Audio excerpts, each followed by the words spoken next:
Assalamualaikum, selamat datang di channel YouTube saya, Ulas Kesehatan bersama Lukman Baktiar.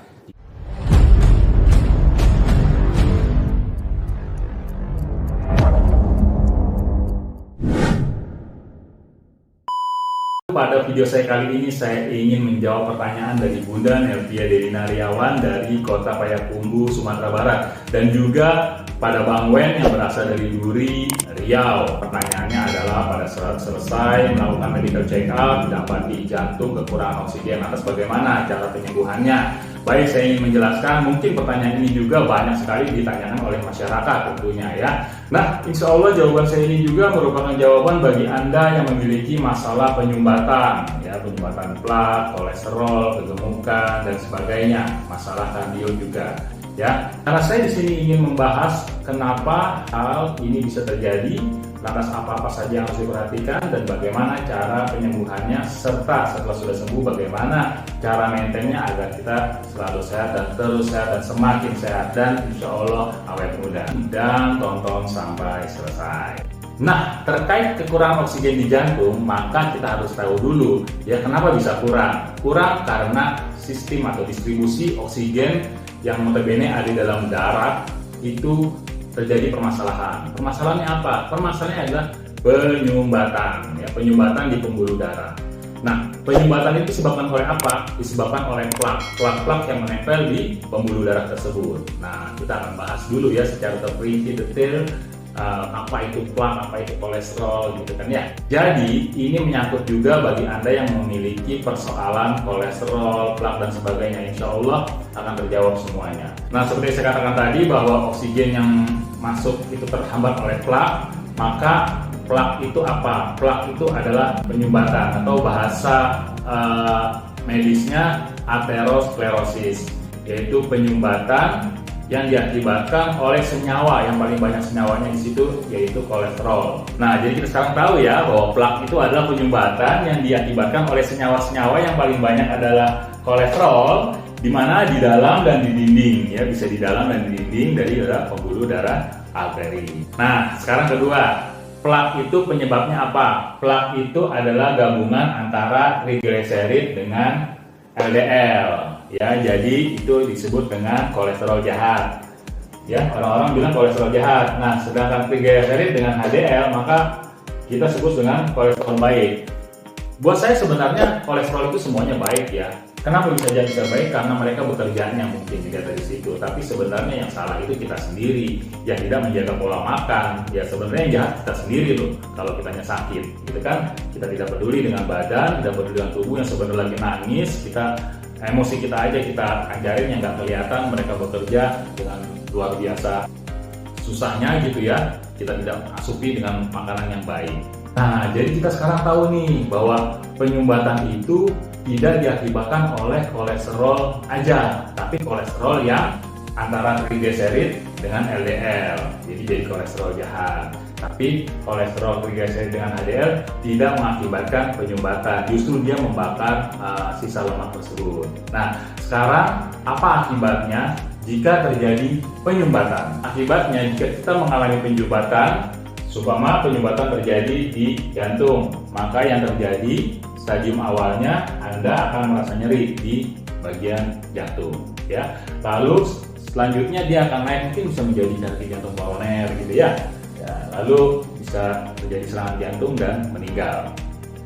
Lalu bagaimana jika terjadi di ginjal? Jika terjadi di ginjal bisa jadi tensinya nanti akan tinggi terus, gitu ya. Jadi hati-hati bagi Anda yang memiliki tensi yang tinggi terus, bisa terjadi penyumbatan di ginjal, ya.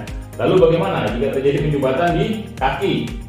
Kalau terjadi penyumbatan di kaki antara LDL dan trigliserid banyak di pembuluh darah di kaki, gitu ya, maka yang terjadi Anda akan lemas. Jadi hati-hati, itu stadium awalnya, kalau lemas sampai akhirnya mungkin nggak bisa jalan gitu ya. Nah, ini yang terjadi pada saya nih, terjadi penyumbatan di kepala, ya, di otak sebelah kanan. Saya mengalami ini di tanggal 15 November tahun 2021. Saya mengalami pecah pembuluh darah. Jadi bukan hanya penyumbatan aja. Awal-awalnya kalau penyumbatan itu biasa terjadi badan akan lemes ya, terusnya tangan ada yang susah digerakkan, terus ada yang berkedut-kedut gitu ya, tarik-tarik gitu kan, suka berkedut-kedut, nanti akhirnya bisa jadi mencong begini. Nah, saya sudah merasakan tuh waktu lagi nyetir, tapi saya tahan-tahan, jadi nggak boleh ya kita terlalu capek ya, sampai akhirnya terjadi pecah pembuluh darah, dan banyak sekali pecah pembuluh darah yang mengakibatkan kematian. Nah, jadi saya ulangi lagi, untuk penyumbatan tersebut di pembuluh darah arteri, maka yang terjadi sebenarnya adalah, Anda sudah tahu sekarang, yaitu triglycerid dengan LDL ya, bukan triglycerid dengan HDL. Nah teman-teman, saat ini kita akan membahas kenapa plak bisa terjadi. Setelah kita tahu tadi ya, LDL dengan triglycerid adalah lemak jahat. Lalu bagaimana tugas HDL? HDL tugasnya berbeda ya. HDL tugasnya lemak tersebut diambil, dibawa ke hati, akhirnya dibakar. Jadi tugasnya HDL itu justru mengambil lemak yang ditinggal oleh LDL dan dibawa ke hati dan dibakar dan hilang. Sekarang kita harus tahu dulu nih, apa sih sebenarnya LDL, apa HDL, dan apa triglycerid. LDL adalah supir ya, kita ibaratkan sebagai supir atau driver atau penghantar, jadi pengantar aja. HDL apa? HDL juga pengantar aja. Berarti LDL dan HDL ini tugasnya mengantar, dia itu cuma supir. Ya, supir kan ada angkutannya. Apa angkutannya? Angkutannya adalah lemak. Ya, nah LDL ini ngangkut lemak yang berasal dari liver, dari hati, dibawa untuk ditaruh di tempat-tempat penimbunan lemak. Contohnya apa? Di sini, di visceral ya, di pager sini. Terus di mana? Di sini. Jadi LDL tugasnya ngambil lemak dari hati, ditaruh di sini, ya, di pinggang, di leher, di pipi dan sebagainya. Itu tugasnya LDL. Nah HDL tugasnya apa? Tugas HDL itu ngambil lemak yang ada di sini, ya, untuk dibakar lagi ke hati. Jadi dihilangkan sama HDL. Jadi itulah disebutnya HDL ini adalah supir yang bagus ya, atau kolesterol baik.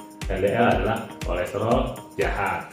Nah, jadi LDL bekerja pada saat tubuh dalam posisi menimbun lemak. HDL bekerja pada saat tubuh dalam posisi membakar lemak. Jadi LDL nimbun lemak, HDL bakar lemak. Nah, jadi didapat bahwasannya penyumbatan atau aterosklerosis ini yang terjadi pada saat tubuh sedang melakukan penimbunan lemak. Jadi, jika Anda terus menimbun lemak, berarti Anda berpotensi untuk mendapatkan hadiah, yaitu penyumbatan. Nah, jangan nimbun lemak lagi.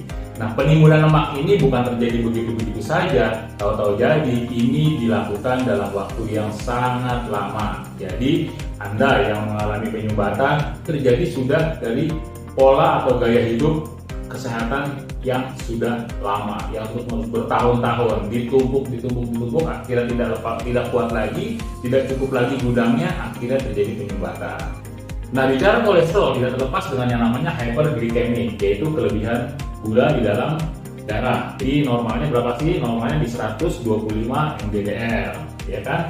Itu setara dengan 1,5 sendok gula pasir, ya. Nah, jadi kalau seumpama kita konsumsi pasti berlebih, gitu kan?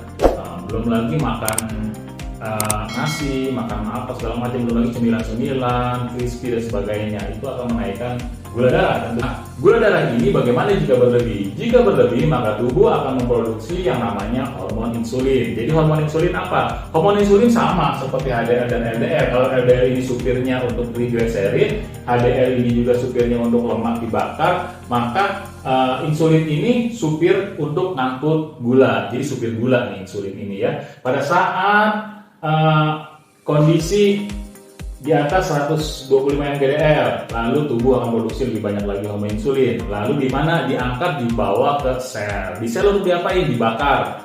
Pada saat dibakar ya sudah, nanti gula darahnya akan normal lagi. Kalau memang itu terjadi, normal, oke-oke aja. Namun yang terjadi sekarang adalah pada saat tubuh terus-terusan ya tidak mengatur untuk pola makan, akhirnya gulanya menjadi tinggi, maka yang terjadi tubuh juga memproduksi hormon insulin yang lebih tinggi lagi. Akibatnya sel terus-terusan dikasih yang hyperglycemic ini. Akibatnya, pada saat sel sudah tidak lagi bisa menerima, maka akan terjadi yang namanya insulin resisten. Ya, sudah ada penolakan tuh dari semua sel yang ada di dalam tubuh. Akibatnya akan merubah gula ini menjadi lemak. Merubahnya di mana? Di hati lagi. Jadi akan dibawa, dia pergi ke liver. Dari liver dirubahlah menjadi lemak. LDL akan membawa lemak tersebut pergi ke sini. Nih, ini perut nih. Jadi perutnya jadi gendut. Lalu di sini, ya, di sini, terus di leher, di pipi jadi gemuk. Oke, nggak masalah, gitu kan? Selagi masih ada tempat. Namun suatu saat terjadi, dia sudah penuh. Akhirnya mau ditaruh di badan nggak bisa. Dia akhirnya muter-muter aja di pembuluh darah. Terus ke ginjal, naik ke atas, tapi ngebawa terus. Di situ akhirnya terjadilah yang disebut dengan plak. Plak-plak ini nempel. Nah, jadi penyumbatan terjadi. Kalau terjadi di kepala, ya dia bisa stroke, ya, bisa mencong, ya, bisa meninggal, ya kan? Nah, kalau terjadi di jantung, serangan jantung bisa meninggal juga. Terjadi di ginjal, tensi darah tinggi. Terjadi di kaki, bisa lumpuh juga. Lalu bagaimana caranya supaya plak-plak ini hilang? Nah, untuk plak-plak ini biar hilang, tentunya kita harus meniadakan penimbunan. Penimbunan bisa dihilangkan kalau kita tidak memberikannya makanan. Maka puasa itu sangat bagus. Makanya Rasulullah bilang Senin Kamis itu puasa. Kalau tidak puasa seperti umat Islam, bisa juga Anda menggunakan puasa sampai jam 12 siang. Ya. Jadi mulai puasanya adalah jam 8 malam. Anda sudah tidak bisa lagi makan makanan apapun, gitu ya, minum aja boleh. Sampai akhirnya baru makan jam 12 siang. Untuk apa? Untuk membuat lapar. Jadi hati ambil lemak yang ada di perut. Jadi diambil, dibakar sama dia. Yang ambil siapa? HDL lainnya yang ambil. Pada saat kondisi penyumbatan, dia tidak langsung dulu ngambil yang ada di perut atau yang ada di tempat penimbunan.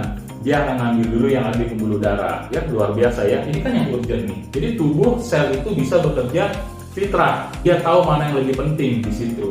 Pada saat bersih, maka pasti di sini nilai HDL Anda akan bagus, angkanya di angka 2. Maka makanya ada supir-supirnya yang ngangkut. Akibatnya nanti visceral fat ini akan hilang, lemak-lemak di sini akan hilang, terus pembuluh darah juga akan bagus. Itu cara yang nomor 1. Cara yang nomor 2, bagaimana cara mempercepat penghilangan daripada plak-plak ini, yaitu dengan yang namanya alkalen alami. Nah, contohnya ada juga di produk-produk saat ini yang saya percayakan itu ada yang namanya Hydroxy dan CND.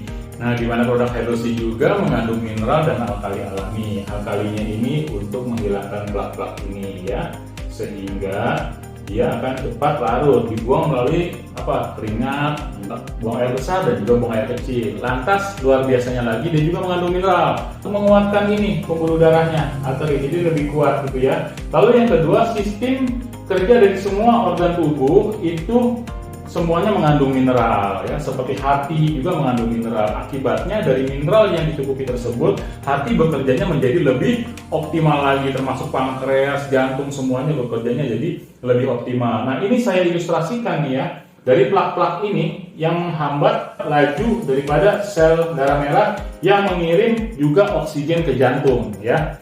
Ini saya ibaratkan seperti plak. Ini plak. Nah, lalu ini adalah air gitu ya. Ini contohnya ini plak gitu ya. Bagaimana nih cara kolesterol ini bisa terkikis ya? Seperti ini. Nah, produk alkali alami ini harus alami alkalinya, maka dia dapat menurunkan plak-plak ini dengan cara yang sehat. Anda lihat ini tetes. Nah, dia jatuh ya, dia turun. Nah, di sini akan membuat plak-plak menjadi cepat hilang tentunya. Kita tahu bahwa seorang peraih Nobel 2 kali bernama Dr. Linus Pauling mengatakan semua penyakit, ya organ-organ yang sakit itu karena kurang mineral, makanya organnya menjadi lebih optimal lagi bekerjanya. Dan juga Tony Goldberg mengatakan bahwa kanker ataupun plak-plak atau inflamasi dan sebagainya hanya tumbuh di tubuh yang asam. Maka ini pasti kondisinya asam, maka dia kalikan dia akan keluar. Nah, langkah selanjutnya adalah istirahat yang cukup. Istirahat di pukul berapa? Pukul 8 malam sampai pukul 4 pagi. Loh, kok Pak Lukman selalu ngomong sih 8 malam pagi? Nanti di video selanjutnya saya akan jelaskan di sana, dan insya Allah selepas itu Anda akan tidur di pukul tersebut. Seperti apa yang dihadiskan oleh Rasulullah SAW, bahwasanya tidurlah selepas isya dan bangunlah sebelum subuh. Nah, di masa dekade ini ada satu analisa tuh ya dari Thomas Wern, dan akhirnya kok sesuai dengan apa yang dikatakan oleh Rasulullah tersebut.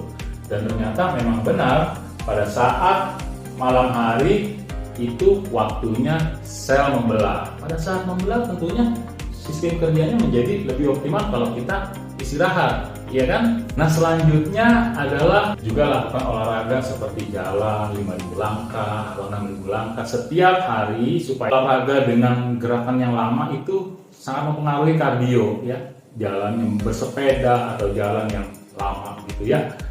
Nah, selanjutnya juga harus berpikiran yang positif. Nah, olahraga jalan bagus mana tuh? Jalan di treadmill biasa di rumah atau jalan di jalanan luar? Di luar. Kenapa? Dengan di luar kita bisa berjumpa dengan orang-orang, akhirnya berpapasan saling sapa, ketawa-ketawa, dan itu bahagia. Dan ingat, pada saat bahagia hormon endorfin Anda keluar, ya kan? Dan itu mempercepat penyembuhan. Oke, saya rasa sampai sini dulu penjelasan untuk Ibu Nelvia dan Bang Wen, gitu ya. Jadi plak-plak ini kalau dihilangkan, otomatis sel darah merah akan masuk ke dalam jantung dan akan mengisi oksigen di dalam jantung. Demikian. Saya Lukman Bakhtiar, semoga membantu.